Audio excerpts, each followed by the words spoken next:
presidente de la República dé finalmente la orden de que cese el fuego.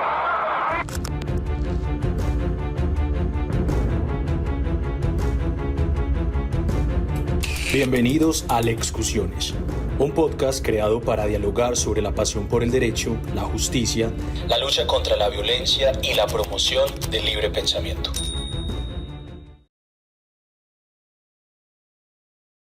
Hola, estamos en un nuevo capítulo de Lexcusiones. El día de hoy estamos con la doctora Lisbeth Padilla, que es una doctora en Derecho por la Universidad Nacional Autónoma de México, maestrada en Derecho Administrativo y Políticas Públicas por la Universidad de Buenos Aires, Argentina, y profesora de la Universidad Nacional Autónoma de México. Profe. Hola, qué gusto estar con ustedes. Lo mismo te digo. Gracias. ¿Tú cómo crees que se están utilizando las inteligencias artificiales hoy en día en el sistema judicial? Fíjate que el tema de la inteligencia artificial me parece que desde la perspectiva del derecho es muy poco explorado. Por una razón, me parece específicamente en el sentido de que los juristas consideran que pueden ser sustituidos por la inteligencia artificial y entonces piensan que la carrera del derecho pues puede desaparecer. Eso es una gran mentira. Creo que en este momento histórico nos necesita más la sociedad para efecto de poder legislar en materia de IA y para evitar la violación de derechos humanos por parte de jueces, por parte de fiscales, por parte de autoridades administrativas, utilizando el uso de la inteligencia artificial para efecto de inclusive obtener prueba lícita, dictar alguna medida cautelar o dictar una resolución. Profe, ¿y crees que se ha generado alguna problemática respecto al uso de las inteligencias artificiales en el sector judicial? Por supuesto. En primer lugar, el sector judicial carece de capacitación para el uso de la inteligencia artificial. El Poder Judicial requiere un amplio conocimiento de cuáles son las prácticas que debe tener para efecto de poder utilizar inteligencia artificial en el marco del Sistema Interamericano de Derechos Humanos, para evitar la violación de los derechos humanos.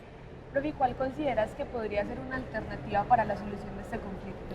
En primer término, es evidente que en el Poder Judicial y los fiscales deben conocer, eso es de cajón, el debido proceso legal, la presunción de inocencia, las garantías mínimas del debido proceso legal, y deben saber que para utilizar la inteligencia artificial deben cubrir, por ejemplo, el derecho a la defensa, el principio de contradicción, el derecho de saber que se te acusa. Esto es súper profundo, por una razón.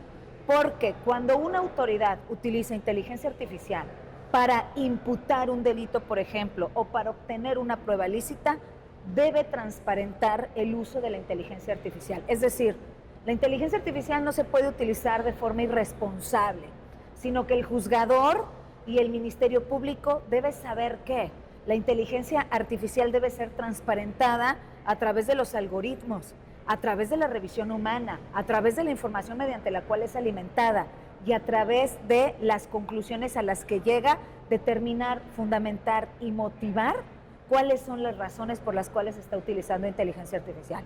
¿Eso qué quiere decir?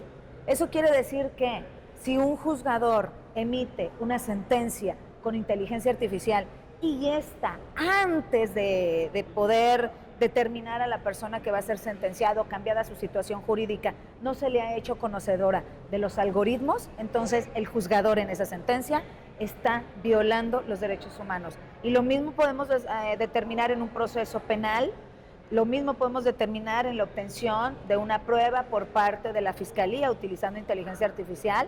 Entonces, en ese sentido, considero que hay muchísimo retraso con respecto a la capacitación entre inteligencia artificial y derecho. Profe, tú nos hablabas sobre que en México varias instituciones utilizaban inteligencia artificial para la obtención de datos.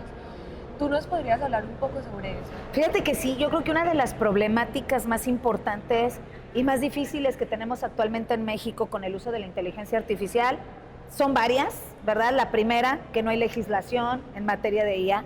Entonces las autoridades creen, con base en la ignorancia, tanto de los derechos humanos, del sistema interamericano, del debido proceso legal, de la presunción de inocencia, creen que pueden utilizar la inteligencia artificial para utilizar dato de prueba, sobre todo las autoridades administrativas, mediante las cuales nuestra Suprema Corte de Justicia de la Nación, con una jurisprudencia que yo considero absolutamente violatoria de derechos humanos, determinan que una autoridad administrativa no requiere control, por ejemplo, para interferir en la vida privada de las personas. Ejemplo, las cuentas bancarias. Esta información utilizada a través de la inteligencia artificial es usada por las fiscalías sin ningún tipo de control, llevada a un proceso penal, a vinculaciones, igual, sin ningún tipo de argumentación jurídica, violando el principio de contradicción, porque no se le da a conocer precisamente al imputado, por ejemplo, estos algoritmos, no se les dice efectivamente cuál es la información que se utilizó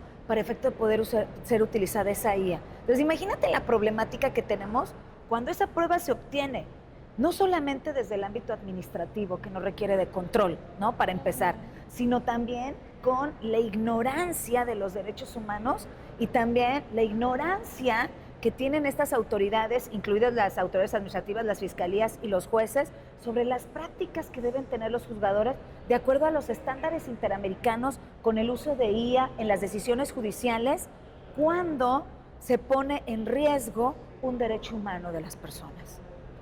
Está bien, profe, muchísimas gracias por acompañarnos. No, hombre, a sus órdenes.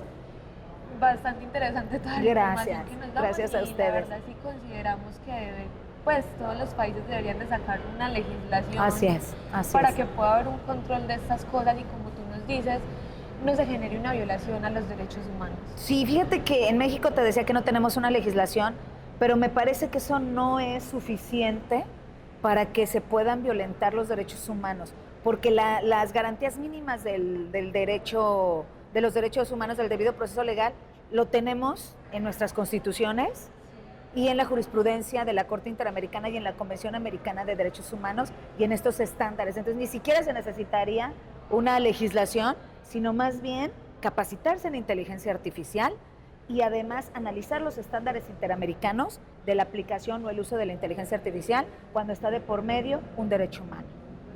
Muchísimas gracias. No, hombre, gracias a ustedes. Gracias.